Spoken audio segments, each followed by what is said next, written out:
आज की क्लास में चैप्टर 1 रिप्रोडक्शन इन ऑर्गेनिजम्स को ही आगे कंटिन्यू करते हुए मैं आपको एक न्यू टॉपिक कराने जा रही हूँ, that is differences between menstrual cycle and estrous cycle. अब इन दोनों में से ये मेंस्ट्रुअल साइकिल जो है वो आपने सुन रखा है, बहुत हद तक आपको पता भी है, और ये एस्ट्रस साइकिल जो है ये आप पहली बार सुन रहे हैं अभी। ठीक है, अब कैसे दोनों को डिफ्रेंशिएट करें? तो डिफ्रेंशिएट करने का सबसे अच्छा तरीका क्या है कि पहले जो आता है ना, पहले उसको समझ लिया जाता है। उसका ऑपोजिट डिफरेंस बोलने का मतलब है कि उसमें आपको क्या करना है, जो ऑपोजिट पॉइंट्स है उसको लिखना है। ऐसा थोड़ी सिमिलैरिटी लिखते हैं हम डिफरेंस के बीच में। अगर डिफरेंस किसी चीज़ के बारे में लिखने को बोला जाए तो वहाँ पे कंफर्मेशन होती है इस चीज़ की कि आपको क्या करना है, दोनों कॉन्सेप्ट्स के बीच में आपको ऑपोजिट्स बताने हैं कि क्या दोनों के बीच में गैप है, डिफरेंस है, फर्क है। ठीक है, तो जब आप 11th क्लास में पढ़ाई कर रहे थे तो वहाँ पे आपने प्राइमेट्स की पढ़ाई करी थी। प्राइमेट्स आपने टर्म सुना था। ठीक है, और ये भी मैमल्स में ही आते हैं, प्राइमेट्स भी, और नॉन प्राइमेट्स भी मैमल्स के ही अंदर आते हैं। लेकिन यहाँ पे बॉडी के एक साइक्लिक चेंज को लेके एक डिफरेंस आपको दिया जा रहा है। सबसे पहला कॉन्सेप्ट और सबसे पहली बात, what are menstrual cycle and estrous cycle. तो बॉडी के ये चेंजेस हैं। ठीक है, दूसरी बात ये है कि यहाँ पे साइकिल लगा हुआ है। साइकिल बोलने का मतलब जिस चीज़ को आपने जहाँ से स्टार्ट किया है वहीं टर्मिनेट करना पड़ेगा। ऑब्वियस है। अब अगर आपको कोई ऐसे स्ट्रेट लाइन बना के दे दे कहीं पे भी और बोले कि इसको हम एक साइकिल बोलेंगे, तो सपोज कीजिए कोई चीज़ है यहाँ से चलती हुई इस पॉइंट पे जा रही है, ए से चलता हुआ बी पॉइंट पे जा रहा है, तो हम ऐसा थोड़ी बोलेंगे कि अगर ये इस पॉइंट से निकल के यहाँ को जाके टर्मिनेट हुआ। जैसे मैंने आपको लाइफ स्पैन सिखाया, द पीरियड फ्रॉम बर्थ, जहाँ किसी का जन्म हुआ जिस डेट को, ठीक है, और जब उसकी डेथ हो गई, इस पॉइंट पे डेथ हो गई, तो साइकिल थोड़ी है ये। वो तो डेड होने के बाद गया, अब क्या साइकिल चलेगा, कुछ नहीं। हाँ, generation after generation after generation after, उसके जो फेजेस हैं वो वैसे ही चलता रहेगा। सब पूरे नेचर में वैसे ही फॉलो करेंगे। ठीक उसी तरीके से यहाँ भी जो हम लोग टर्म यूज कर रहे हैं वो साइकिल टर्म यूज कर रहे हैं। अब साइकिल में एक है menstrual cycle. Menstrual cycle super explanation के साथ आप ह्यूमन रिप्रोडक्शन में पढ़ेंगे। ठीक है, जिन बच्चों ने न्यू एनसीईआरटी की बुक ली होगी उनके एनसीईआरटी की बुक में ये ह्यूमन रिप्रोडक्शन चैप्टर 2 देखेंगे ध्यान से। अगर आपने नई बुक खरीदी अभी अभी जस्ट एनसीईआरटी की, और मार्केट में जिनके पास ओल्ड बुक्स अवेलेबल थी, जैसे आज कुछ बच्चों ने बोला कि मैम हमारे पास तो हम कल ही बुक लेके आए हैं, हमने कल बुक खरीदी है, बट वहाँ पे chapter 1 reproduction in organism, chapter 2 sexual reproduction in flowering plants और चैप्टर 3 ह्यूमन रिप्रोडक्शन ही है। तो वो ओल्ड उनके पास बचा हुआ था तो उन्होंने दे रखा है बच्चों को। ठीक है, उसमें भी कोई दिक्कत नहीं, वो और अच्छी बात है क्योंकि उसमें डिस्क्रिप्शन अच्छा है और नीट में आपको पूछा जाएगा इसमें। ठीक है, दोनों बातें हैं। तो आपका जो ह्यूमन रिप्रोडक्शन का चैप्टर है उसमें मैं आपको सुपर डिटेल से ये मेंस्ट्रुअल साइकिल बताऊंगी। फिर अभी के लिए क्या समझना है, अभी के लिए आपको समझना ये है कि ये मेंस्ट्रुअल साइकिल मैमल्स में सिर्फ प्राइमेट्स के अंदर होगा, ओनली अकर्स इन प्राइमेट्स। तो इसका मतलब है ईस्टर साइकिल में उल्टा करेंगे तो प्राइमेट्स का ऑपोजिट क्या हो गया, नॉन प्राइमेट्स। नॉन लगा देते हैं किसी चीज के पहले तो वैसे भी ऑपोजिट हो जाता है, उल्टा हो जाता है। तो ये नॉन प्राइमेट्स हैं जिसके अंदर ईस्टर साइकिल होगा। दूसरी बात, बहुत सारी बुक्स में जब आप स्पेलिंग एनालिसिस करेंगे तो ईस्टर्स की जो स्पेलिंग है ESTRUS लिखा होगा, वो भी सही है, कोई दिक्कत नहीं है। अगर सामने ओ से इसको इनिशिएट किया जा रहा है तब भी सही है, उसमें भी कोई दिक्कत नहीं, दोनों सही है। ठीक है, तो आपको घबराने की जरूरत नहीं है कि हम ओ से पढ़ रहे थे तो ई से क्यों लिखा हुआ है। पहला डिफरेंस आपने क्या सीखा, menstrual cycle only occurs in primates, while estrous cycle occurs in non primates. क्या लिखा है उस पर ध्यान मत दीजिए, एक बार आंख बंद करके आप एनालाइज करेंगे, आपको समझ आया या नहीं आया। मेंस्ट्रुअल साइकिल किसमें होगा? प्राइमेट्स में होगा। और found in estrous cycle primates, किसमें होगा? नॉन प्राइमेट्स में होगा। नॉन ठीक है, प्राइमेट्स। हाँ ठीक है। अब प्राइमेट्स कौन होते हैं? प्राइमेट्स में मंकीज, ह्यूमन एप्स, बींग्स भी हो। ह्यूमन, गोरिल्ला वगैरह सब इसमें आते हैं। ठीक है, तो मेंस्ट्रुअल साइकिल में क्या होता है, बॉडी में मंथ में एक बार सिक्रेटरी फेजेस जो हैं वो वहाँ पे अपना रोल प्ले करते हैं। इस साइकिल में सवाल उठता है कि इसमें क्या होता है, काउज है, sheep है, रैट्स है, डियर है, डॉग्स है, टाइगर है। इस साइकिल थोड़ा अनोखा होता है यहाँ पे समझने में। इस साइकिल में अगर कोई ऑर्गेनिज्म है तो यहाँ पे उसकी बॉडी में बिहेवियरल चेंजेस होते हैं। इस साइकिल फर्स्ट ऑफ ऑल बोलने के बाद में बच्चों को समझ नहीं आता है। ठीक है, उसको ऐसे समझेंगे, जब रेनी सीजन होता है तो रेनी सीजन में आपने नोटिस करा होगा जो फ्रॉग्स वगैरह होते हैं ना, उनको बहुत टटर टटर करते हुए आपने सुना होगा। तो आप सोचते होंगे ऐसा कि ये एक पर्टिकुलर सीजन में ही क्यों अपना साउंड बॉक्स जो है वो इतना ज़्यादा यूज़ करते हैं, लैरिंग्स की बात नहीं कर रही हूँ। ठीक है, उसका सबसे बड़ा रीज़न ये है कि वो फ्रॉग्स जो हैं वहाँ पे अपने वोकल कॉर्ड का इस्तेमाल इसलिए कर रहे हैं क्योंकि उनको अपने मेट्स को अट्रैक्ट करना है। उनका जो पार्टनर है, अगर मेल है तो फीमेल को, फीमेल है तो मेल को, ज़्यादातर मेल जो है वो फीमेल के लिए वहाँ पे वो स्पेशल साउंड, जैसे पीकॉक डांस है, बिहेवियरल चेंज है जो एक प्रॉपर सीजन में ही होगा। तो सवाल ये उठता है कि फिर हमें इसको स्ट्रेस साइकिल बोलने की क्या ज़रूरत है? तो जब उसका रिप्रोडक्टिव फेज आएगा तब वो स्ट्रेस साइकिल करेगा। तो स्ट्रेस साइकिल क्या हो गया, यहाँ भी फिजियोलॉजिकल चेंजेस हैं। जब तक किसी भी ऑर्गेनिज्म की बॉडी में कोई फिजियोलॉजिकल चेंज ना हो, और फिजियोलॉजिकल चेंज किसकी वजह से होगा? रिप्रोडक्टिव हार्मोन्स का बहुत बड़ा रोल है उसमें। जैसे एज फॉर एग्जांपल, अगर हम ह्यूमन फीमेल के बारे में यहाँ पे एग्जांपल लें या बात करें, तो ह्यूमन फीमेल के बारे में, क्योंकि मैं जब आपको चैप्टर 3 पढ़ाऊंगी ना, मैं एक ग्राफ आपको शो कर ही देती हूँ ताकि आपको इजीली समझ आए कि मैं क्या बोलना चाह रही हूँ। जैसे ही आप मेंस्ट्रुअल साइकिल ग्राफ देखेंगे तो सबसे बड़ा रीज़न है मूड स्विंग का, जो कि फीमेल के अंदर होगा।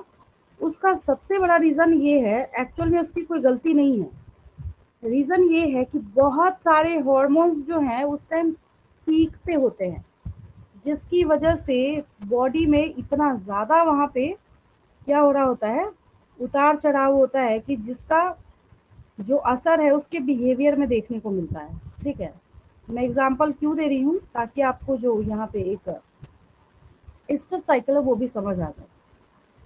तो देखेंगे एक ग्राफ इसमें से, कोई सा भी हम लोग देख लेते हैं, आपको समझ तो आ ही जाएगा।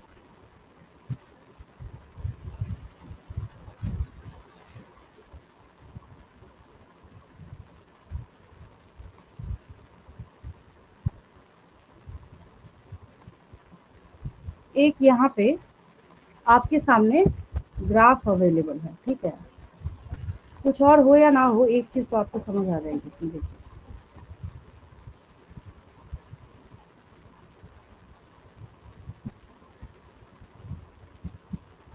ये रहा ल्यूटिनाइजिंग हार्मोन और ये रहा फॉलिकल स्टिमुलेटिंग हार्मोन। ये दोनों पिट्यूटरी हार्मोन्स हैं। सोचने वाली बात है, हो रहा है मेंस्ट्रुअल साइकिल, लेकिन हार्मोन कहाँ से सिक्रीट हो रहा है? पिट्यूटरी ग्लैंड, जो कि आपके ब्रेन में अवेलेबल है। ये चीज़ ध्यान रखेंगे। ये देखिए, ये गया पीक पे। इतना ग्राफ रीड करना हर एक बच्चे को आता है कि यहाँ पे इसको पीक ले जाया जा रहा है, दैट मीन्स कि इसका जो रेट है यहाँ पे सिक्रीशन का बहुत ज़्यादा है। फिर यहाँ पे एस्ट्रोजन देखिए, इसका भी पीक जो है यहाँ आपको नज़र आ रहा है। प्रोजेस्टेरॉन अनोखा है, क्योंकि जैसे ही ओवम रप्चर होगा तो ओवम को जब उसमें से रिलीज हो गया, किसके रप्चर होने के बाद? ग्राफियन फॉलिकल के रप्चर होने के बाद, तो सिर्फ वहीं पे कैपेबिलिटी है कि क्या रिलीज हो सकता है, जो कॉर्पस ल्यूटियम है ना, ये कॉर्पस ल्यूटियम जो स्ट्रक्चर बनेगा, सिर्फ इसी में क्षमता है प्रोजेस्टेरॉन को सिक्रीट करने की। जिसकी वजह से उसका पीक यहाँ पे। आपको समझ नहीं आया कोई बात नहीं, पैनिक होने की जरूरत नहीं है। 3 चीज़ देखिए यहाँ पे ध्यान से, वापस मैं ये सब हटाती हूँ। मैंने क्या बोला, LH का पीक कहाँ है, मेंस्ट्रुअल साइकिल 28 दिन का होता है और 28 का हाफ 14 होता है। इतनी मैथ हर बच्चे को आती है, ठीक है। देखेंगे ध्यान से, ये जो 14 डे है ना, यही आपको सबका पीक नजर आ रहा है। जिसका भी पीक है आपको कहाँ दिख रहा है, 14 के पास दिख रहा है। ये इस वजह से सेकेंड हाफ में दिख रहा है, क्योंकि जब तक कॉर्पस ल्यूटियम नहीं बनेगा तब तक प्रोजेस्टेरॉन सिक्रीट नहीं होगा, ठीक है। बट यहाँ पे ये 3 हार्मोन्स का इतना ज़्यादा सिक्रीशन, आपका एक नॉर्मल ब्लड का प्रेशर अगर बढ़ता है, कोई अगर सामने से आपको कोई ऐसी बात बोल दे कि आपको बहुत गुस्सा आ जाए, गुस्से में आप सामने वाले को थप्पड़ भी मार देते हैं। तो यहाँ तो बॉडी के अंदर से इतना तेज ये ट्रिगर कर रहा है, और ये LH और FSH पिट्यूटरी हार्मोन्स है ये। तो जिसकी वजह से मेंस्ट्रुअल सेक्रेटरी फेजेस के टाइम में कोई भी फीमेल होगी तो उसका मूड जो है वो चिड़चिड़ा होगा, सुना होगा आपने बोलते हुए। इसका रीज़न क्या है, ये साइंटिफिक रीज़न मैंने आपको बताया, ठीक है। अब उसको कनेक्ट करेंगे स्ट्रेस साइकिल के साथ। मैंने अभी भी आपको एक बात बोली, क्या बोला मैंने आपको, मैंने बोला कि अगर कोई आपसे पूछे कि मुझे ये बताओ कि तुम स्ट्रेस साइकिल का क्या मतलब समझते हो, तो आपको वहां पे हमेशा एक ही बात याद रखनी है कि stress cycle is the set of recurring physiological changes. Physiological changes जो भी उसकी बॉडी में हो रहा है, सिक्रीशन वो नहीं कर रहा, मेंस्ट्रुअल साइकिल की तरह नहीं हो रहा, लेकिन उसकी बॉडी में जो फिजियोलॉजिकल चेंजेस हो रहे हैं वो कौन उसको ट्रिगर कर रहा है, कौन उसको इंड्यूस कर रहा है, तो उसको रिप्रोडक्टिव हॉर्मोन्स कर रहे हैं, ठीक है। किसमें होगा ये, तो मैमल के फीमेल में होगा। कौन से मैमल में, तो नॉन प्राइमेट्स में होगा, ठीक है। ये मैंने आपको स्ट्रेस साइकिल समझाया है। स्ट्रेस साइकिल में अलग से 2 लाइन्स नोट कर दूंगी आपके लिए, ठीक है। मेंस्ट्रुअल साइकिल में तो वैसे भी बच्चों को बहुत इजीली समझ आ जाता है, स्ट्रेस साइकिल को नहीं समझ पाते बच्चे, ठीक है। मेंस्ट्रुअल साइकिल का ये फर्स्ट पॉइंट हो गया। सेकंड पॉइंट में होता ये है कि हालांकि एग्जाम्पल वाला पॉइंट जो है वो लास्ट में जाता है। फिर जब हम यहाँ पे बात करते हैं, तो जब मैं आपको ग्राफ यहाँ पे ये शो कर रही हूँ, तो इसके यहाँ पे बहुत सारे फेजेस हैं। ये ग्राफ के अकॉर्डिंग जो फेजेस है वो मैं पढ़ाऊंगी आपको ह्यूमन रिप्रोडक्शन में। तो वही चीज़ यहाँ पे बताई जा रही है कि ये जो साइकिल है ना, मेंस्ट्रुअल साइकिल, इसके बहुत सारे फेजेस हैं। प्रोलिफरेटिव फेज है, सेक्रेटरी फेज है, बहुत सारे मेंस्ट्रुअल फेज है। ये फेजेस को कैरी करने का काम करता है। यहाँ पे कोई फेज वेज नहीं है, बहुत शॉर्ट पीरियड के लिए होता है, ठीक है। और जितने टाइम के लिए होगा तो उनकी बॉडी जो है वो हीट प्रोड्यूस कर रही होती है। तो हमने ये स्ट्रेस वर्ड कहाँ से लिया है, हीट से लिया है। पीरियड ऑफ स्ट्रेस और हीट बोलते हैं हम लोग उसको, ठीक। मेंस्ट्रुअल साइकिल में क्या होगा, ब्लड फ्लो होगा। स्ट्रेस साइकिल में क्या होगा, ब्लड फ्लो नहीं होगा। बच्चों वाला डिफरेंस हो गया है, कुछ तो है नहीं इसमें, ठीक है। नोटवर्क आप लोग कर लेंगे, और उसके पहले आप एक काम करेंगे, क्योंकि मैं आगे स्ट्रेस साइकिल 2 लाइन्स में लिख दूँ आपके लिए। आप एक काम करेंगे, इसका स्क्रीनशॉट ले लेंगे, फिर लिखते रहेंगे आराम से, ठीक है। ले लीजिए। मैम लिख लिए। चलिए, वेरी गुड, लिख लिया तो मच बेटर है। आगे जो है आपके पास बचा क्या, स्ट्रेस साइकिल। तो अलग से स्ट्रेस साइकिल बच्चों से पूछा जाता है, क्योंकि मेंस्ट्रुअल साइकिल तो वैसे भी फेमिलियर आती है, ठीक है। चलिए अब हम लोग बात करते हैं इसको एज इट इज, जैसे मैं बता रही हूँ वैसे आपको नोट कर लेना। यहाँ पे बात आ गई स्ट्रेस साइकिल। अगर मैं लिखूं ESTRUS, ये भी सही है, ठीक है। अगर मैं यहाँ मेंशन करूं OESTRUS, ये भी सही है, स्ट्रेस। अगर ई से स्टार्ट होगा ना तो यहाँ पे OUS हो जाता है, देखिए अब सही हो गया ना, स्ट्रेस। और अगर ओ से स्टार्ट हो रहा है तो आर के बाद US लिखेंगे, ठीक है, दोनों स्पेलिंग सही है। स्ट्रेस साइकिल जो है यहाँ पे, पहली चीज तो साइकिल हिडन है इसमें, यहाँ पे कोई दिक्कत ही नहीं आपको। तो बॉडी में एक इकलौता कोई चेंज नहीं है उसका, उसके बिहेवियर को अगर आप देखेंगे तो वो सब का सब क्या है, एक पूरा सेट है जो वो फिजियोलॉजिकल एक्टिविटी उस टाइम परफॉर्म कर रहा है, ठीक है। तो आप लिखेंगे इसमें the stress cycle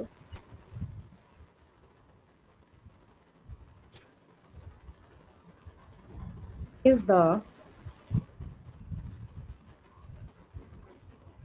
set of, मैंने क्या बोला, सेट ऑफ बोला है, मतलब बहुत सारी एक्टिविटीज को आप इसमें ऐड करके बोलेंगे। रिकरिंग फिजियोलॉजिकल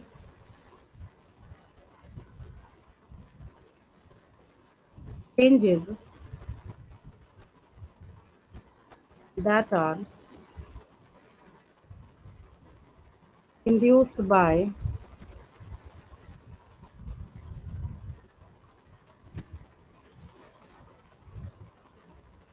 ये ज्यादा इंपॉर्टेंट है। यहाँ पे की पॉइंट क्या हो गया, ठीक है बोल रहे हैं हम ईस्टर साइकिल क्या है, तो किसी की बॉडी में जो फिजियोलॉजिकल चेंजेस आ रहे हैं उसको मिस्टर साइकिल बोलो, ठीक है, कोई भी समझ सकता है। अभी मैंने आपको तुरंत एग्जांपल दिया कि मेंस्ट्रुअल साइकिल के टाइम में जो इतना मूड स्विंग होता है उसका रीजन क्या, आपने देखा भी साइंटिफिक रीजन उसका। ठीक उसी तरीके से यहाँ भी क्वेश्चन अराइज होता है कि what's the reason behind this estrous cycle. यहाँ भी हम वही लिखेंगे, induced by reproductive hormones, induced by reproductive hormones, ठीक है, इन मोस्ट मेमेलियन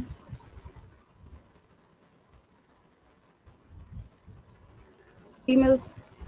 लेकिन मेमेलियन फीमेल्स जो है उसके विद इन ब्रैकेट आप क्या करेंगे, यहाँ पे नॉन प्राइमेट्स लिख लेंगे, पता ही आपको नॉन प्राइमेट्स, क्योंकि प्राइमेट्स लिखेंगे तो उसके लिए तो मेंस्ट्रुअल साइकिल लिखना पड़ेगा।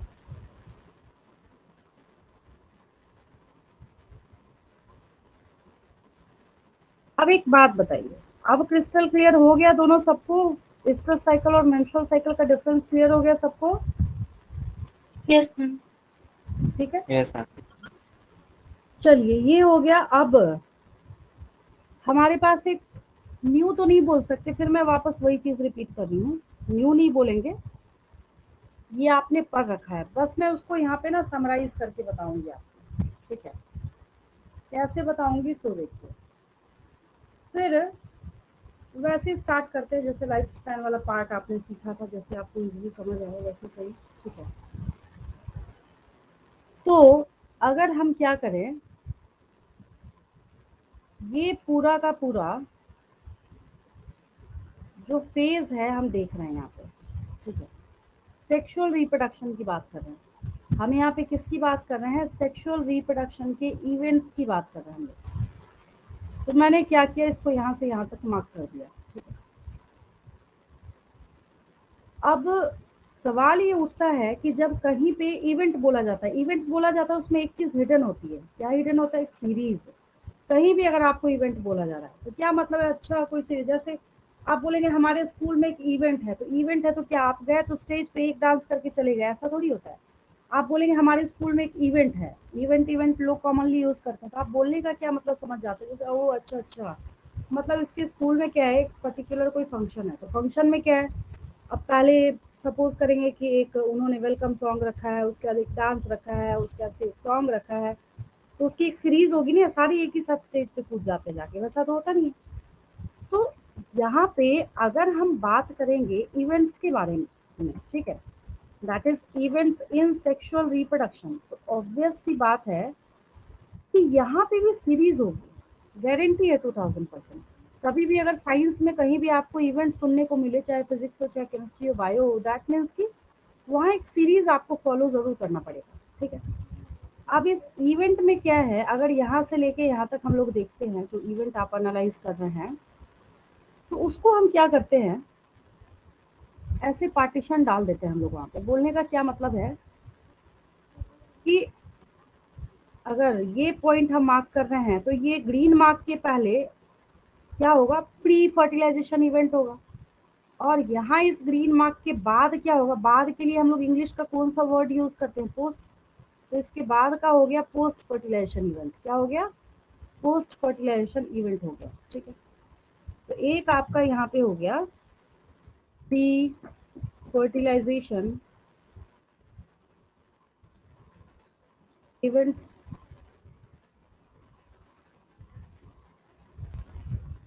मैम ये पार्ट तो हो गया था पहले दिन। हो गया था ना। हाँ यस मैम। इसको शॉर्ट में, हाँ शॉर्ट में इसको करा रही हूँ, उसमें कुछ क्वेश्चंस हिडन है, उसको कर लेते हैं हम लोग। देन उसके बाद नेक्स्ट क्या है, प्री फर्टिलाइजेशन के बाद नेक्स्ट हमारे पास क्या आता है, यहाँ पे फर्टिलाइजेशन इवेंट क्या आता है, फर्टिलाइजेशन इवेंट। ठीक है, अब इसके बाद ये जो फर्टिलाइजेशन इवेंट हो गया, आप किसी भी चीज़ में अगर आप पोस्ट लगाते हैं, क्या लगाते हैं, पोस्ट, मतलब वो बाद का इवेंट हो गया। देन आपके पास यहाँ हो गया पोस्ट फर्टिलाइजेशन इवेंट। ये 3 इवेंट्स हो गए यहाँ पे। अब देखिए, आप फटाफट ध्यान देंगे उन क्वेश्चंस पे जो मैं आपको बता रही हूँ। ठीक है, क्वेश्चन जो है वो अपने आप ही सारी चीज़ों को सॉल्व करने का काम करेंगे। ये हो गया आपका फर्स्ट इवेंट, ये हो गया नेक्स्ट इवेंट, और ये हो गया लास्ट इवेंट। अगर मैं क्वेश्चन पूछूं कि फ्यूजन और फर्टिलाइजेशन कौन से इवेंट में होगा, तो क्या आंसर होगा आपका? फ्यूजन और फर्टिलाइजेशन। फर्टिलाइजेशन इवेंट में। तो यहाँ पे 2 टर्म आपको सुनने को मिलेगा, बस मैं वर्ड टू वर्ड लिख रही हूँ, सिनगैमी और फ्यूजन, दोनों चीजें आपको सुनने को मिलेगी। सिनगैमी और फ्यूजन भी आप सुनेंगे इसके लिए। फ्यूजन, फिजन नहीं लिखेंगे, fission is the opposite of fusion. Fusion मतलब जुड़ना होता है, और फिजन मतलब टूटना होता है। तो हम यहाँ पे फिजन नहीं बोल रहे हैं, हम फ्यूजन बोल रहे हैं। तो सिनगैमी और फ्यूजन हो रहा है यहाँ पे। ठीक है, बहुत अच्छी बात है। अच्छा, एक और चीज बताएंगे, अगर कोई आपसे पूछे और क्वेश्चन पूछा भी जाता है कि mention the product of syngamy, तब क्या बोलेंगे? Zygote what is, formation. Very good. यानी कि जब वहां पे फ्यूजन होगा, तो फ्यूजन होने के बाद क्या होना है, क्या रिजल्ट मिलना है आपको यहाँ पे? तो जाइगोट फॉर्म होगा। क्या होगा यहाँ पे? Zygote formation. यहाँ पे क्या हो गया? जाइगोट फॉर्मेशन हो गया। ठीक है, अब जैसे ही ये जाइगोट फॉर्म हुआ, अगर जैसे आपकी बॉडी है, अगर आपकी बॉडी ने सेल डिवीजन नहीं किया होता, सेल डिवीजन नहीं किया होता, तो जितने ह्यूमंस है वो यूनिसेलुलर माइक्रोस्कोपिक हो जाते, बट ऐसा तो है नहीं। तो यहाँ पे ये जाइगोट जो है, ये तुरंत अपने नंबर को इंक्रीज करना स्टार्ट करेगा बाय सेल डिवीजन। और जैसे ही वो सेल डिवीजन से इंक्रीज करने का काम करेगा, तो यहाँ पे एम्ब्रियो फॉर्म करेगा। क्या करेगा? एम्ब्रियो फॉर्म करेगा, जिसके लिए मैंने आपको मात्र एक ही टर्म बताया था, that is, embryogenesis. Yes, embryogenesis. यहाँ पे क्या हो गया? एम्ब्रियोजेनेसिस हो गया। ठीक है, प्री फर्टिलाइजेशन में एक ही चीज यहाँ पे बच रही है, दैट इज, गैमेटोजेनेसिस। और हाँ, गैमेटोजेनेसिस। एक हो गया आपका गेमेटोजेनेसिस, एक क्या हो गया? और एक gamete transfer. Yes, very good. Gametogenesis को किसका इक्विवेलेंट मानते हैं हम लोग? मियोटिक डिवीजन का। किसका? Meiotic division. गेमेटोजेनेसिस मतलब गेमेट का बनना, गेमेटोजेनेसिस मतलब गेमेट का बनना। तो गेमेटोजेनेसिस के साथ साथ आपको और क्या इन्वॉल्व करना पड़ेगा यहाँ पे? एंड गेमेट ट्रांसफर, और नहीं। Gametogenesis is another thing, and gamete transfer मतलब, अब अगर स्पर्म फॉर्म हो गया है, तो एक चैलेंजिंग जॉब है उसको फीमेल रिप्रोडक्टिव पार्ट के अंदर जाके फेलोपियन ट्यूब तक जाके फर्टिलाइज करना। ठीक है, and gamete transfer, gamete transfer. तो ये हो गया। अगर गेमेटोजेनेसिस एक स्पर्म से स्टार्ट होता है,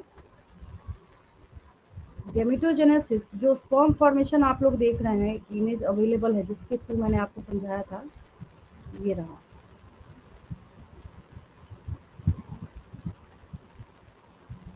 ये रहा डायग्राम।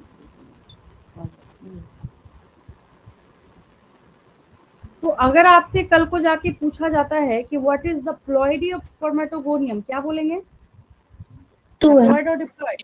वेरी गुड, क्या बोलेंगे? 2n बोलेंगे। अगर आपसे पूछा जाता है कि what is the ploidy of spermatid, तब क्या बोलेंगे? हैप्लॉइड। हैप्लॉइड बोलेंगे। ठीक है, तो यहाँ पे इस चीज को हमेशा याद रखेंगे कि किसकी प्लॉइडी कहाँ पे क्या है। और इसमें सेल डिवीजन कौन सा इन्वॉल्व है? मियोसिस है। क्या है? मियोसिस है। मियोसिस। मियोटिक सेल डिवीजन के पास, अगर हम मियोसिस की जगह यहाँ पे माइटोसिस कर दें, तब क्या होगा? 4n हो जाएगा तो। अल्टरेशन ऑफ जनरेशन नहीं होगा। नहीं नहीं नहीं समझे। अगर स्पर्मेटोगोनियम में हम माइटोसिस करा दें, मैम डिप्लॉयड हो जाएगा वो फिर 4n सेम हो रहेगा, जाएगा। प्लॉइडी के साथ कोई फोरेन हो छेड़छाड़ नहीं जाएगा। करेगा। ठीक है, प्लॉइडी के साथ जो माइटोटिक डिवीजन है वो कहीं पे कोई भी फेरबदल नहीं करेगा, एज इट इज जैसे है वैसे ही रहने देगा उसको। ठीक है, तो ये पूरा कॉन्सेप्ट तो क्लियर है आपका, और उसमें और जो फिनिशिंग है वो मैंने कर दिया। अब मैं आगे बताना स्टार्ट करूँ? ठीक है, यस मैम। Yes ma'am.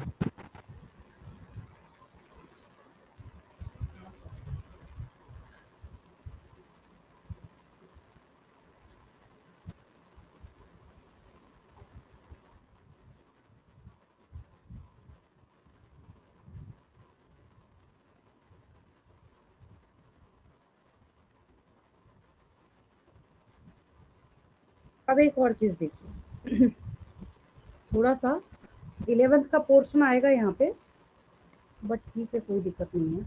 वो आपको याद है तो बहुत अच्छी बात है, नहीं याद है तो अभी से उस कॉन्सेप्ट को ग्रैस्प करेंगे। ठीक है, आपको मैं 2 टर्म लिखूंगी, बहुत आसान है दोनों। एक मैंने लिखा यहाँ पे, अच्छा स्टेमिन क्या होता है? मेल रिप्रोडक्टिव स्ट्रक्चर इसमें फ्लावर्स में, एंजियोस्पर्म्स में। हाँ ठीक है, वेरी गुड। तो एग्जैक्टली उसी तरीके से इस कॉन्सेप्ट को यहाँ पे कैच करेंगे। ठीक है, मैंने बोला स्टेमिनेट, तो बोलने का ये मतलब है कि हाँ एक और चीज है, अब मैंने लिख तो दिया यहाँ पे बहुत आराम से। अब बच्चे जो है इसमें कंफ्यूज करते, खुद अपना कॉमन सेंस लगाएंगे। क्या हम ये दोनों टर्म बाइसेक्सुअल कंडीशन के यूज कर सकते हैं? एक और क्वेश्चन का आंसर सोचिए। मैम यूनिसेक्सुअल है ये।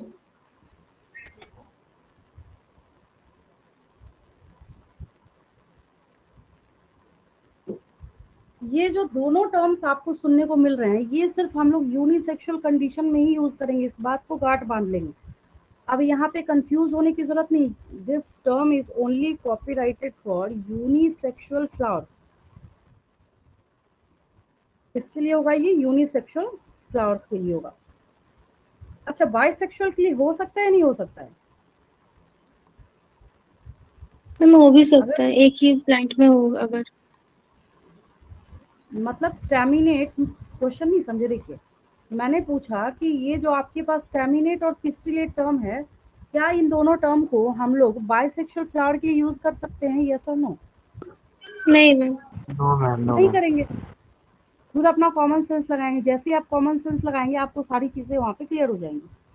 तो ये जो आप यहाँ पे टर्म यूज कर रहे हैं और टर्म इस्तेमाल कर रहे हैं, तो आपने क्या सीखा? अगर आप एक फ्लावर देख रहे हैं, उसके पास सिर्फ मेल रिप्रोडक्टिव पार्ट अवेलेबल है, द फ्लावर, आसानी से जो आपको समझ आ रहा है वही लिखेंगे एग्जाम में।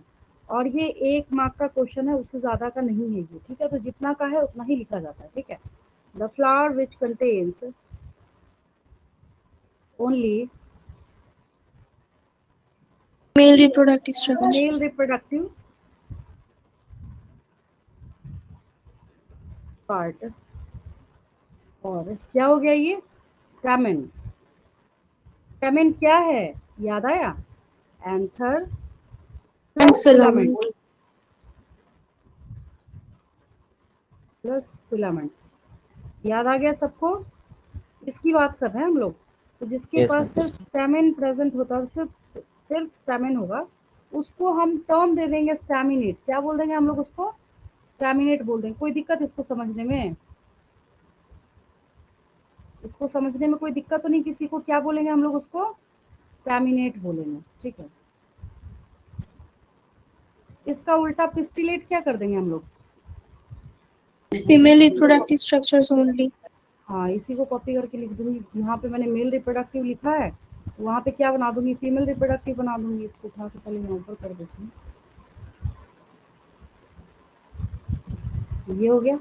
अब क्या करती हूँ, ये जो आपके पास अवेलेबल है ना,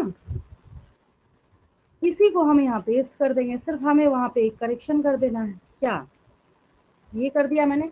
the flower which contains only, male में एफ ई लगा दीजिए, हो गया रिप्रोडक्टिव पार्ट। और यहाँ क्या हो जाएगा? स्टिल क्या हो स्टाइल जाएगा? Stigma ovary. हाँ डायस्टिक में हाँ, होगी। ठीक है। तो स्टिल के पार्ट कौन कौन से हो जाएंगे?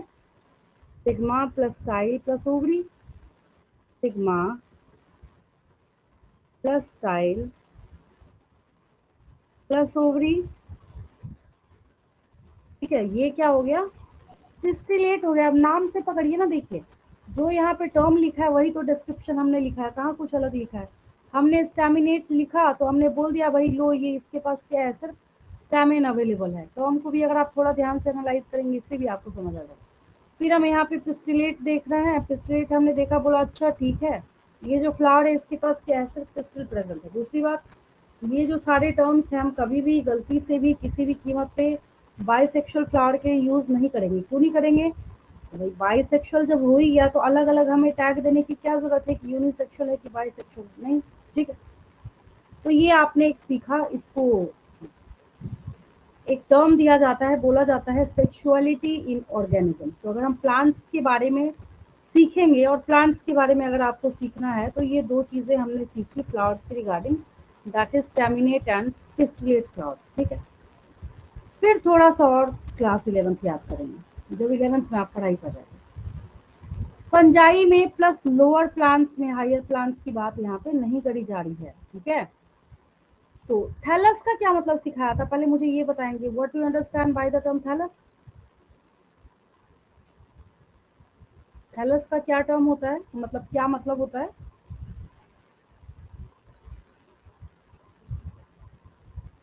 देखिए, कहीं पे अगर अनडिफरेंशिएटेड सेल का मास है ना, एक टिश्यू का पूरा बंच आपको देखने को मिल रहा है, but that is not properly differentiated, तो हम लोग वहां पे टर्म दे देते हैं थैलस।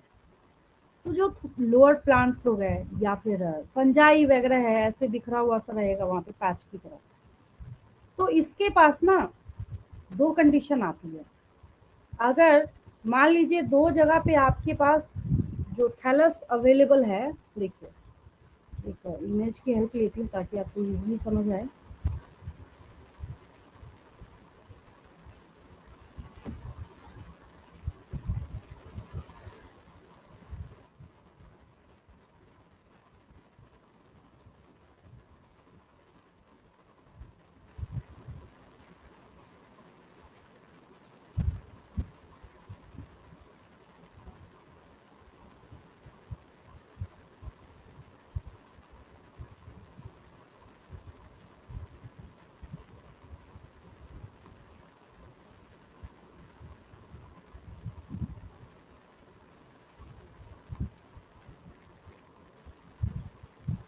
अच्छा, अगर मैं ये बोलूं कि ये क्या दिख रहा है आपको तो क्या बोलेंगे। ये देखिए, इतना जूम कर दिया मैंने,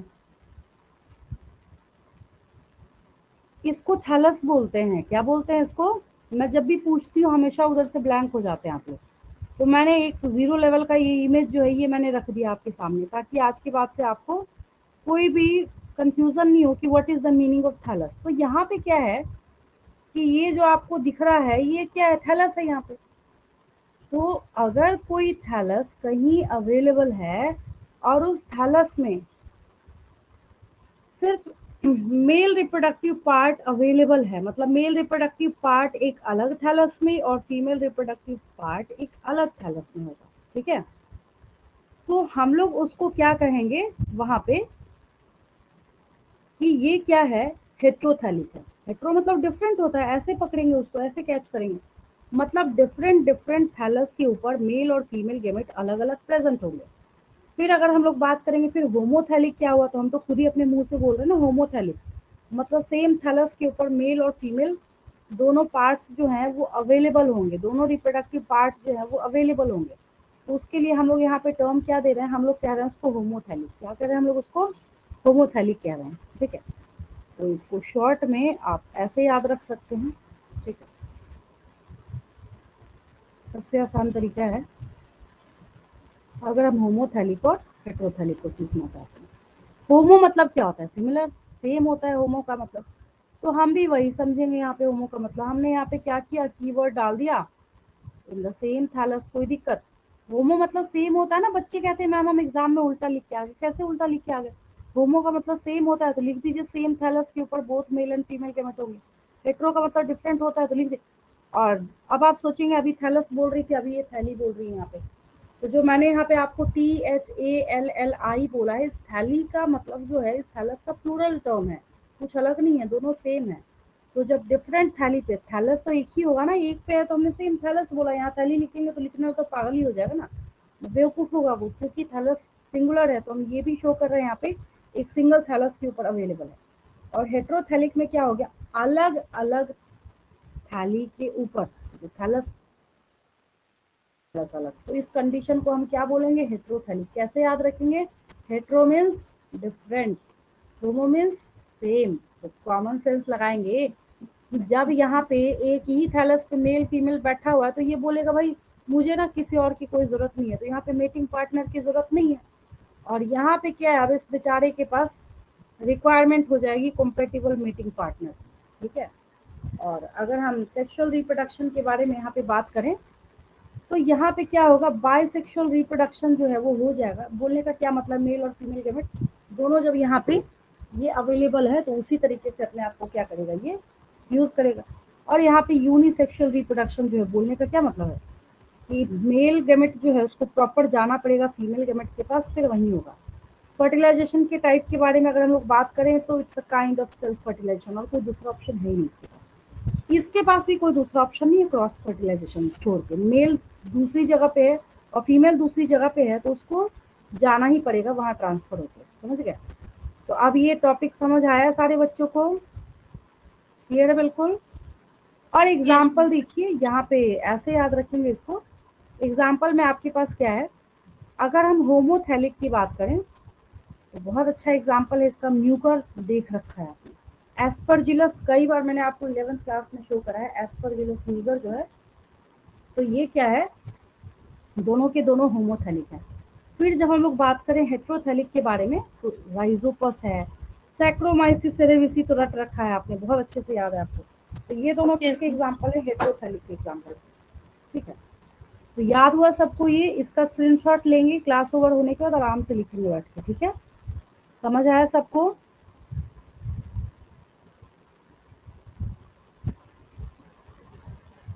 आगे चले हम लोग। Yes ma'am. चलिए, और कई बार मैंने आपको एक टर्म जो है बहुत बार मैंने बोल रखा है, एक टर्म है आपके पास 11th में भी मैंने आपको बताया था, नहीं याद है कोई बात नहीं, मैं वापस बता रही हूँ आपको। क्या होता है मियोसाइट, मियोसाइट क्या होता है, ma'am cells which undergoes meiotic division. Very good. जिस सेल के अंदर मियोसिस होगा वो मियोसाइट कहलाएगा। The cell which undergoes meiotic division और meiosis, the cell, 5 star question है ये, कई बार पूछा जाता है, कैसे पूछा जाता है तो भी बता देती हूँ मैं। The cell which undergoes meiotic division, क्या कहते हैं हम लोग उसको, मियोसाइट कहते हैं। अब नीट के एग्जाम में आपको क्वेश्चन दिया जाएगा, रफ है नीचे वाला, ये नोट करने की जरूरत नहीं है। आपको नीट के एग्जाम में मतलब क्वेश्चन दिया जाएगा, which of the following is a meiocyte, ठीक है। पहले आपको स्पर्म लिखा है, फिर आपको यहाँ पे माइक्रोस्पोर मदर सेल लिखा है, फिर आपको यहाँ पे ओवम लिखा है, फिर आपको यहाँ पे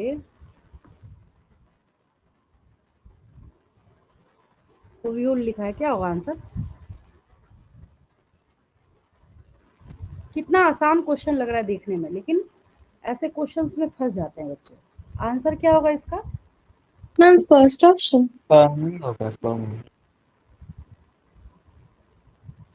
क्वेश्चन, अच्छा अभी अभी क्या बताया आपने meiocyte, The cell which goes अभी अभी and आपने बोला तो undergoes मैंने meiotic लिखा, division. वो बहुत अच्छी बात है, याद था बच्चे को। आपने बोला जिस सेल के अंदर मियोसिस होगा उसको हम मियोसाइट बोलेंगे, the cell which undergoes meiosis, ठीक है।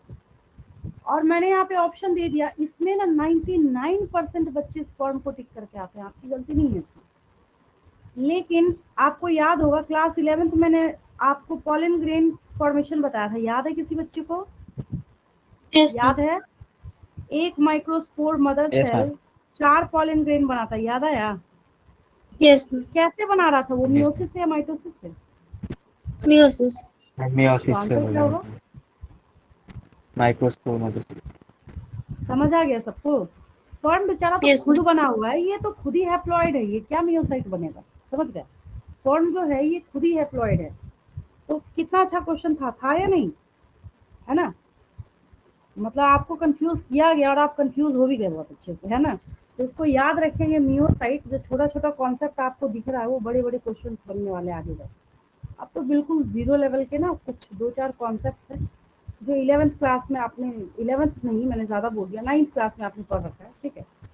अब देखिए, एक आपके पास टर्म क्या है, सुन के ही कोई भी बच्चा बता सकता है इसको। अगर मैं आपसे पूछूं कि what are the differences between internal fertilisation and external fertilisation, ठीक है?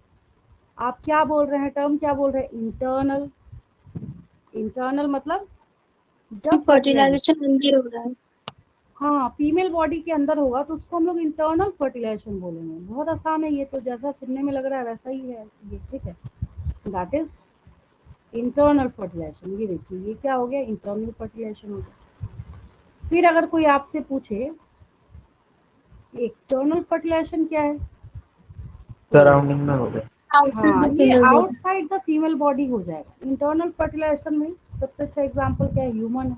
बहुत सारे हैं, सबसे अच्छा एग्जांपल जो है वो ह्यूमन है। यहाँ पे एक्सटर्नल बेचारे फर्टिलाइजेशन की प्रॉब्लम सेफ्टी की होती है। बहुत दिक्कत होती है। एक्सटर्नल फर्टिलाइजेशन में क्या है? सेफ्टी की बहुत प्रॉब्लम होती है। एक्सटर्नल फर्टिलाइजेशन में फ्रॉग है, फिशेज है, ये सब करता है, ठीक है? यहाँ पे पता चला बेचारे ने बाहर फर्टिलाइजेशन करने के लिए एग ले किया, मतलब जो गेमेट्स है वो रिलीज किए, दूसरा कोई ऑर्गेनिज्म स्विम करता हुआ आया, खा गया उसको। बहुत दिक्कत है बेचारे के साथ। यहाँ पे चांसेस ऑफ सर्वाइवल है वो ज़्यादा है। एक और पॉइंट जो लिख सकते हैं, इंटरनल फर्टिलाइजेशन में जब होता है तो यहाँ पे limited number of offspring produce होते हैं। एक्सटर्नल फर्टिलाइजेशन में क्या होता है? Huge number of offspring produce होते हैं, पहली बात। दूसरी बात, इंटरनल फर्टिलाइजेशन में यहाँ पे जैसे एक स्पर्म एक ही ओवम के साथ फ्यूज करेगा। अब कॉमन सेंस लगाएंगे यहाँ, तो जितना मेल गेमेट रिलीज किया और जितना फीमेल गेमेट वहाँ पे ले किया जाएगा वो सब के सब फ्यूज करेंगे आपस में। तो ये सारे क्या छोटे छोटे डिफरेंसेस हैं। जीरो लेवल की अगर बात की जाए, कोई आपसे पूछे भाई मुझे बस एक लाइन में बता दो कि क्या होता है डिफरेंस इंटरनल और एक्सटर्नल फर्टिलाइजेशन में, तो आपको एक सिंपल सी बात याद रखनी है कि the fertilization which occurs inside the female body is known as internal fertilization, and the fertilization which occurs outside the female body, that is known as external fertilization। ठीक है? यहाँ तक समझ आया सबको? Yes ma'am. क्लियर है बिल्कुल? ठीक है। अब एक और आता है डिफरेंस, वो भी आपने सुन रखा है, इसका स्क्रीनशॉट ले लेंगे, खुद से भी लिखेंगे, दो चार और पॉइंट है वो भी ऐड कर लेंगे। जरूरी नहीं है कि जो लिखा गया है बस उतना ही लिखना है। आपके ब्रेन में कॉन्सेप्ट इससे भी अच्छा है तो आप उसको लिख लेंगे नोटबुक में, और नोट ज़्यादा से ज़्यादा करेंगे। अगर आप में से कोई स्टूडेंट ऐसा है जिसको आदत है हर चीज़ बस स्क्रीनशॉट लेके रखने की, या बस हमें पीडीएफ चाहिए, एक चैप्टर का 50 पीडीएफ लेके रख लिया लेकिन कॉपी जीरो है, खाली है, कोई फायदा नहीं है। एक बार ही अच्छे से एक चैप्टर का नोट्स बनाएंगे, वही आगे जाके आपको काम आना है, ठीक है? फिर यहाँ पे एक नेक्स्ट हम लोग कॉन्सेप्ट के बारे में बात करते हैं, ये भी पता है आपको, ठीक है? अब जैसे ही आप यहाँ पे सुनते हैं ओवीपेरस एंड वीवीपेरस, क्या सुनते हैं? ओवीपेरस एंड वीवीपेरस, ठीक है? तो जब ओवीपेरस वीवीपेरस की बात आती है तो ओवीपेरस कौन होते हैं? हम एग ले ओवीपेरस, करते हैं। हाँ, तो कुछ टर्म से भी आपको समझ में आता है यहाँ पे। ओवीपेरस जो होंगे वो एग ले करेंगे और वीवीपेरस जो है वो यंग वंस को बर्थ करेंगे। समझ आया? यस। चलिए, एक इमेज से भी कर सकते हैं इसको, या टेबल से भी कर सकते हैं। जीरो लेवल का एक टेबल है, देखिए। एक मैंने आपको समझाया था जब मैं आपको एनिमल किंगडम पढ़ा रही थी, जहाँ पे डकबिल्ड प्लेटिपस आया था, तो मैंने आपको बोला था कि लोग बोलते हैं कि ये ओवीपेरस है, बस ट्रूली अगर देखा जाए तो ये ओवीपेरस नहीं, ओवो वीवीपेरस कहते हैं इसको। क्या कहते हैं? ओवो वीवीपेरस कहते हैं। ओवो वीवीपेरस का मतलब है कि बॉडी के अंदर यंग वन तो जो है वो पूरा का पूरा नरिश हो रहा होता है, लेकिन लेकिन उसमें उस यंग वन के बाहर जो है कवरिंग होती है वो शेल की, मतलब एक एग शेल जैसे होता है ना, उसकी कोटिंग बनती है, और बाहर रिलीज होते के टाइम वो क्या होता है, उसका ब्रेक डाउन हो जाता है। तो हमारे पास कॉन्सेप्ट क्या बचता है, ओवो वीवी पेरस, लेकिन वो काफी कम जगह पे आपको लिखा हुआ दिखता होगा। तो नॉर्मली जो आपको याद रखना है, वीवी पेरस है, तो यहाँ पे they give birth to young ones, यहाँ पे क्या है, ले एग्स। फिर यहाँ पे क्या है, अगर वीवी पेरस है तो कॉमन सेंस वाली बात है कि यहाँ पे फीमेल बॉडी के अंदर यंग वन डेवलप हो रहा है। अब भाई एग ले जब कर ही दिया है तो ऑब्वियस है कि एग के अंदर उस ऑर्गेनिज्म का इंक्यूबेशन होगा, ठीक है। तो यहाँ पे एग्जाम्पल तो बहुत अच्छे से आप जानते हैं।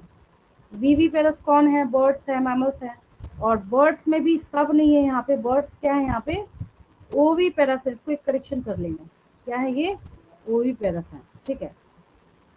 ओवीपेरस के बारे में हम लोग बात करें, कुछ फिशेस जो हैं यहाँ पे रेयर होते हैं, एनिमल किंगडम अगर आप याद करेंगे, जो कि क्या होते हैं, वीवीपेरस होते हैं, लेकिन बाकी सारी फिशेस क्या हैं, ओवीपेरस है। एम्फीबियंस क्या है, ओवीपेरस है, ठीक है। तो ये एक आसान सा आपके पास क्या है, टेबल अवेलेबल है, और एक्सेप्शंस को अगर हम एक्सक्लूड करें तो इस वर्ड को हम यहाँ नहीं लिखेंगे, ठीक है।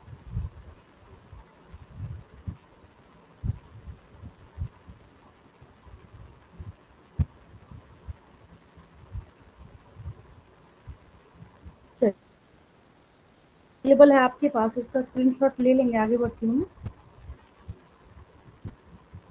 अब हम लोग लास्ट पेज पे जा रहे हैं। लास्ट पेज बोलने का मतलब, मैंने अभी तक आपकी एनसीईआरटी की बुक में जितनी लाइंस अवेलेबल थी ना, उसका भी फुल डिस्क्रिप्शन दे डाला। बचता क्या है, अब लास्ट पेज का लास्ट पैरा, मतलब एक ही पैरा ये बेचारे नहीं, क्या लास्ट पैरा हम बोले, उसके बारे में हम लोग यहाँ पे बात कर रहे हैं, ठीक है। तो यहाँ पे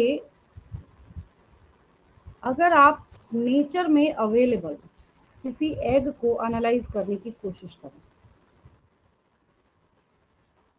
किसी भी एग को, तो एग की क्या खासियत होती है, मुझे बताएंगे।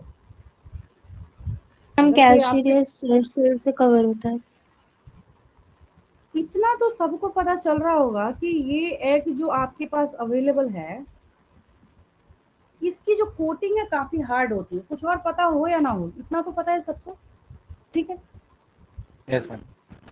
तो ये जो एग है, इसके बाहर और किसी चीज का जो नेचर होता है, अगर वो कैल्शियम कार्बोनेट का बना होता है तो हम उसके लिए टर्म यूज करते हैं। हम लोग क्या बोलते हैं उसके कैल्शियम। लिए टर्म, कैल्केरियस कैल्शियस कहते हैं।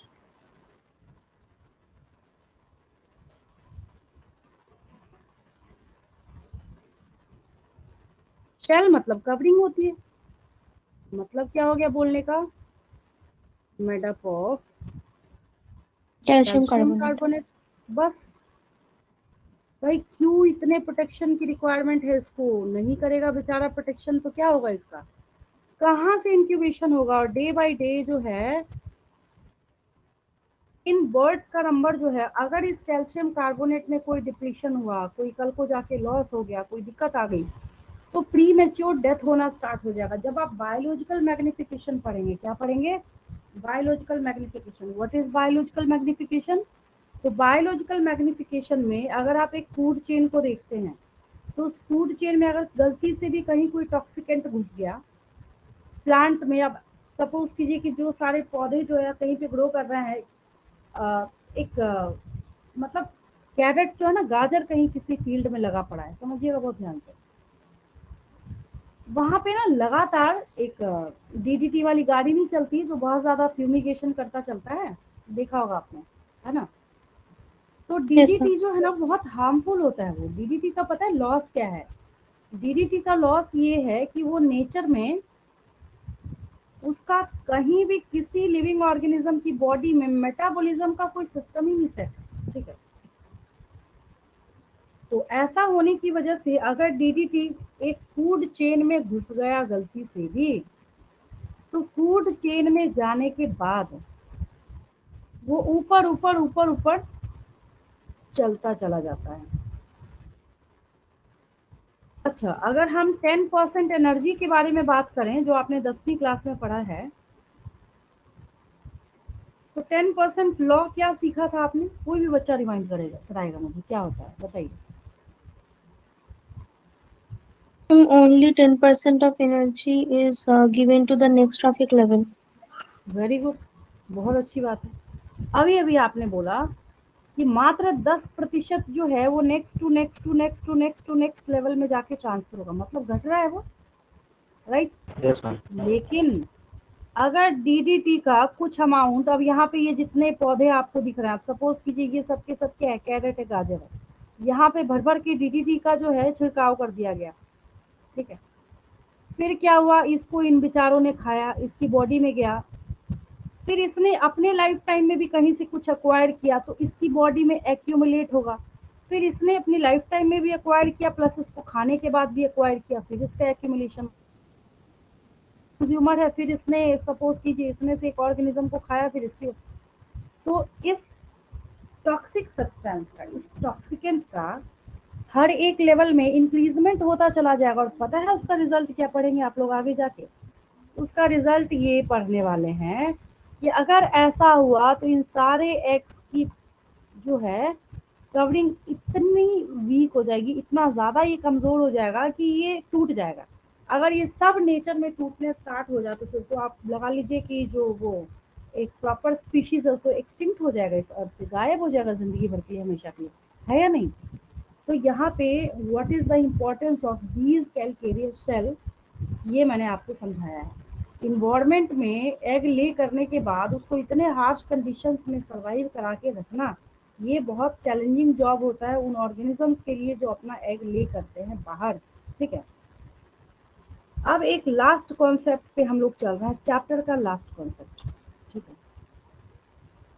अगर हम इसके बारे में बात करते हैं तो आपको बस मैं 2 इमेज दूंगी और आपको देख के समझ आ जाएगा। कोई भी जो फ्रूट है अगर आपको नेचर में दिखता है,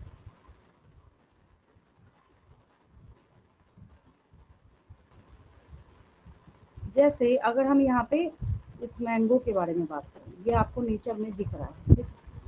ये रहा, एक तो ये हो गया। और दूसरी बात, अगर हम बात करें थोड़ा डिटेल में जाके इस डिस्क्रिप्शन के बारे में, जो आपने देखा सिग्मा, स्टाइल, ओवरी, और इसकी भी जब हमने बात करी, अगर हम किसी भी फ्लावर को देखें, कोई भी फ्लावर आपके पास अवेलेबल है या उसका डिटेल पार्ट जो है अवेलेबल, ठीक है, बस 2 डायग्राम की जरूरत है और आपकी कहानी जो है यहाँ पे ओवर हो जाएगी, कोई ओवर रटने की कोई जरूरत नहीं है, आपका पढ़ा हुआ है और इजीली आपको समझ आ जाएगा। क्या बोलने का मतलब है, ripened ovary is known as fruit. क्या बोला डेफिनेशन मैंने? डेफिनेशन बन गया फ्रूट का, ripened ovary is known as fruit. हमने तो बोल दिया कि भाई हमें जो ये फ्रूट फल यहाँ दिखाई दे रहा है वो राइपेंड ओवरी है, ठीक है, बहुत अच्छी बात है। इस आम के अंदर गुठली भी तो है इसका, ठीक है, वो ओव्यूल होता है। Yes, very good. तो अगर किसी फ्रूट के अंदर आपको जो सीड दिख रहा है दैट इज इट्स ओव्यूल, अंदर जो आपको सीड Yes, ma'am. दिखेगा, फिर सवाल ये उठता है इसका जो छिलका है वो क्या हो जाएगा? वो ओवरी वॉल हो जाएगा, इसका क्या हो जाएगा? Ovary one. ओवरी वॉल हो जाएगा। तो ये क्या है आपका यहाँ पे? ओवरी वॉल है। तो मोरल ऑफ द स्टोरी और कंक्लूजन क्या निकाला आपने यहाँ पे? अभी अभी जो मैंने आपको बोला, तो और जैसे ही स्टाइल आपकी स्टिंग कोई, बस सब फॉल कर देते हैं उसमें। हाँ वो सब डीजनरेट कर जाएगा, सब कुछ डीजनरेट कर जाएगा। जब चलेंगे ना हम लोग चैप्टर 2 या चैप्टर 1 जो भी बन गया है आपके नए बुक का, तो पोस्ट फर्टिलाइजेशन इवेंट में एक एक का डिस्क्रिप्शन करेंगे हम लोग। मैंने 11th में ही बता रखा है, बट और डिस्क्रिप्शन हम लोग करेंगे हर एक चीज़ का क्या बनने वाला है आगे जाके, ठीक है। हालांकि पेरिस्पर्म वगैरह मैंने उस टाइम भी बताया था, आगे भी सीखेंगे आप लोग, ठीक है। तो अभी अभी आपने कंक्लूजन क्या निकाला? बोला कि चलो ठीक है, अगर यहाँ ओवरी अवेलेबल है तो ये ओवरी आगे जाके किस में कन्वर्ट होगा? फ्रूट में, ठीक है। अब ये ओवरी जो है, ओवरी के कौन कौन से कंपोनेंट हैं? तो ओवरी की कंपोनेंट्स हैं ओवरी वॉल, और अगर हम यहाँ पे कर दें plus ovule, ovary wall plus ovule कर दें अगर हम लोग, तो यहाँ एक और चीज तो निकल के सामने आई ना, इसको मैं यहाँ से हटा रही हूँ रीजन की वजह से। इसका हम लोग यहाँ पे एक नेक्स्ट पार्ट लिखेंगे। नेक्स्ट पार्ट बोलने का मतलब जो अभी अभी हम डेफिनेशन दे रहे थे, तो ओवरी किस चीज में कन्वर्ट हुआ, फ्रूट्स में। ओवरी वॉल किस चीज में कन्वर्ट हुआ, छिलके में, मतलब पेरिकार्प बोलते हैं उसको, क्या कहते हैं, पेरिकार्प में। आप बोलेंगे अच्छा ठीक है। फिर जो ओव्यूल है वो किस चीज में कन्वर्ट हुआ, सीड में। तो ओव्यूल Seeds. कन्वर्ट हो गया सीड में। तो सारा जो सिनेरियो है वो आपको क्लियर हो गया। ये बच्चा हमारा सीड। तो अब देखिए यहाँ पे इतनी कहानी है जो समझनी थी आपको, ये है, ठीक है। अब यहाँ से इसको आप लिखने से भी बच गए, लिखना भी रह गया आपका और समझ भी आ गया आपका। ओवरी कन्वर्ट हुआ फ्रूट में, ओवरी वॉल कन्वर्ट हुआ पेरिकार्प में, ओव्यूल कन्वर्ट हुआ सीड में। और यहाँ से डेफिनेशन भी निकल गया, ripened ovary is known as fruit. यहाँ से ये भी निकल गया कि हाँ भाई ओवरी के कौन कौन से पार्ट है, ovary wall plus ovule. Fruit के कौन कौन से कॉम्पोनेंट है, सीड प्लस पेरिकार्प। कितना अच्छा, 10 लाइन बताइए, इसमें क्लियर हो गया आपका, है ना। तो ये याद रखेंगे इतना, आपको सारी चीजें जो है वो इतने से ही क्लियर हो गई, ठीक है। अब आपको जो मैं बोल रही हूँ बहुत ध्यान से सुनिएगा मैं क्या बोल रही हूँ आपको, ठीक है। आपको मैंने ऐप बताया था, एक नहीं 50 ऐप्स अवेलेबल हैं आपके पास। नीट बायोलॉजी आपने लिखा नहीं कि आपके पास अलग अलग अलग अलग ऐप्स अवेलेबल हो जाएंगे, ठीक है। ये तो मैं हम क्वेश्चंस आपको, लिख लिए। हाँ वेरी गुड, बहुत अच्छी बात है अगर आपने लिख लिया है। अगर लिखा है ना, तो एक और चीज आपने नोटिस करी होगी, एक सिंगल क्वेश्चन में भी आपको करने में दिक्कत नहीं आई होगी। मैं नीट की क्वेश्चन की बात कर रही हूँ, ऑनेस्टली Yes, मुझे ma'am. बताएंगे। हाँ, जिन बच्चों ने नहीं करा है, प्रथमा ने कर लिया है, वेरी गुड। जिन बच्चों ने नहीं करा है वो बच्चे आज की क्लास ओवर होने के बाद आप अपना टाइम लीजिए, ज़्यादा नहीं, 10 ईयर्स का मतलब है 20 क्वेश्चन, कॉमन सेंस लगाइए, 20, 21, 22 से ज़्यादा क्वेश्चन तो हो ही नहीं सकता है, दैट्स इम्पॉसिबल, ठीक है। जब आप 10 ईयर्स के पास क्वेश्चन लिखेंगे तो उसमें क्या होगा कि आपको ये पता चलेगा ना, ये मैं करा क्यों नहीं हूँ डे 1 से एंड चैप्टर तक जाते जाते ना, आपको इस चीज़ की पकड़ हो जाएगी कि what is the pattern of NEET question. मतलब वो किस पैटर्न पे आपसे क्वेश्चन पूछना चाह रहा है, कंफ्यूज करने का लेवल क्या है, किस तरीके से छोटी छोटी चीज़ों को लेके आपको कंफ्यूज किया जा सकता है। और एक और चीज़ जो मैं बच्चों को बोलती हूँ तब तो उनको कभी बिलीव नहीं होता, सबसे इम्पोर्टेंट पता है चीज़ क्या दिखेगी आपको, कि चैप्टर में जिस चीज़ को आपने कभी नहीं देखा था, चैप्टर में जिस चीज़ को आपने कभी नहीं देखा था उससे क्वेश्चन पूछा गया आपसे। एक मैं एग्जांपल देती हूँ, एक क्वेश्चन का एग्जांपल आपको मैम बताती कुछ हूँ। क्वेश्चंस वैसे भी हैं। हाँ, कुछ क्वेश्चंस हैं ऐसे, मैं बताती हूँ यहाँ इस इमेज से, इस डायग्राम से क्वेश्चन है, देखिए। बच्चे लाए थे क्वेश्चंस निकाल के, तो मैंने डिस्क्रिप्शन और एनालिसिस किया था, मैम ये आप ऐप लोग भी का मैं कर नाम दूंगी थोड़ा सा नेक्स्ट क्लास में, बताएंगे। ठीक है। एक देखिए इस पेज से है क्वेश्चन, बताती हूँ आपको। जब लाए थे बच्चे निकाल के ना, पहले सारे बच्चे कर लेते हैं, उसके बाद मैं आपको बताती हूँ। हाँ ये रहा,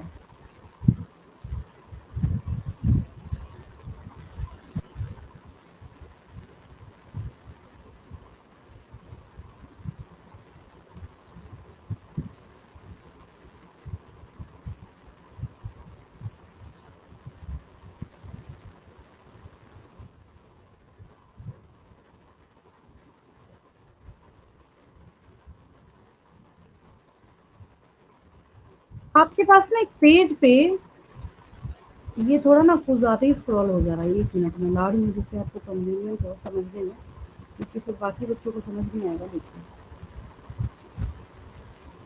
कि कैसे आपको एक डायग्राम के पार्ट से क्वेश्चन पूछा जा रहा है, इसको देखिए।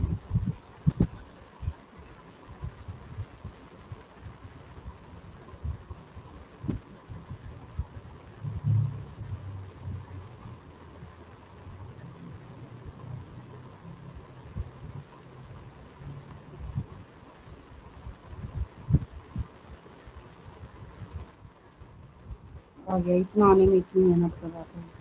थोड़ा ना हैंग कर जाता है कभी-कभी। चलिए ये देखिए, इस पेज से क्वेश्चन, इसकी बात कर रहे हैं। अब ये आपकी एनसीईआरटी का क्या है, ये डायग्राम पेज है, ठीक है। डायग्राम पेज में यहाँ आपके पास ना ये जो डायग्राम है, दिस वन इज कारा मोनोशियस प्लांट, ठीक है। तो मोनोशियस बोलने का मतलब है कि यहाँ पे फीमेल रिप्रोडक्टिव पार्ट भी होगा और मेल रिप्रोडक्टिव पार्ट भी होगा। तो नीट के एग्जाम में जो पास्ट ईयर के क्वेश्चन आप कर रहे होंगे उसमें एक क्वेश्चन ये है स्टेटमेंट बेस्ड कि एंथेरिडियम ऊपर होता है, उगोनियम नीचे होता है। उगोनियम ऊपर होता है, एंथेरिडियम नीचे होता है। उगोनियम और एंथेरिडियम दोनों सेम लेवल पे होते हैं। अब इस क्वेश्चन से इस चीज का अंदाजा लगा लेंगे कि हाँ, एक और क्या क्वेश्चन बना, ये मात्र एक डायग्राम मात्र है, ये कुछ भी नहीं है ये, ठीक है। एक और कोई क्वेश्चन क्या है, पास्ट ईयर के क्वेश्चन में देखेंगे, एक और कारा लिखा हुआ आपको क्वेश्चन दिखेगा। क्वेश्चन पूछा गया है कि which of the following is an example of monoecious plant. वहां पे आपको एग्जाम्पल्स लिखे हुए हैं, जैसे पपाया लिखा हुआ है, Yes, ma'am. डेट पाम लिखा हुआ है ना, देखा होगा आपने। और फिर उसमें ये कारा भी दिया गया है। कैसे पूछा जा रहा है आपसे, डायग्राम से पूछा जा रहा है। कैसे पूछा जा रहा है, डायग्राम से। वो जो आपने क्वेश्चंस कर रखा है बहुत अच्छी बात है, बाकी सारे बच्चों को करने दीजिए। और क्योंकि मैंने करने को बोला है तो वो मैं आपको बताऊंगी भी डिस्क्रिप्शन, किस क्वेश्चन का आंसर क्या होगा और क्यों होगा। सबसे बड़ी बात क्यों होगा, और कैसे एनसीईआरटी के लाइन लाइन से उसके सारे आंसर जो है वो निकल के, इवन कि कुछ ऐसे क्वेश्चन होंगे जो आपको ऐसा दिख रहा होगा कि आउट ऑफ एनसीईआरटी, उसको भी मैं यहाँ पे ले आके दिखा दूंगी आपको, यहाँ से क्वेश्चन पूछा गया, ठीक है। मैम एक तो हम लोग, क्वेश्चन नहीं हुआ मेरे से। हाँ, उसको सेंड कर देंगे प्रतिमा, ठीक है। और उसको भी हम लोग कर लेंगे, मैम उसका एक बार ऐप डिस्क्रिप्शन। का नाम बताएंगे? वहाँ पे ना नीट बायोलॉजी लिखेंगे, ठीक है। आपके पास बहुत सारे ऐप्स आ जाएंगे, एक दो नहीं, अलग अलग ही आता है। मैं बताती हूँ, मुझे तो कई साल हो गया देखे हुए, अब तो देखने का टाइम नहीं होता। हम 35 years का क्वेश्चन का एक ऐप है। हाँ सर, लिंक मैम भेज देंगे, सबके पास है वो ऐप। मैंने भेज दिया है। हेलो हेलो हाँ हाँ हाँ, हेलो, मैंने सबको भेज दिया है, वो बोलिए उसी को डाउनलोड करने को। प्रथमा ने उसी को डाउनलोड किया है। ठीक है।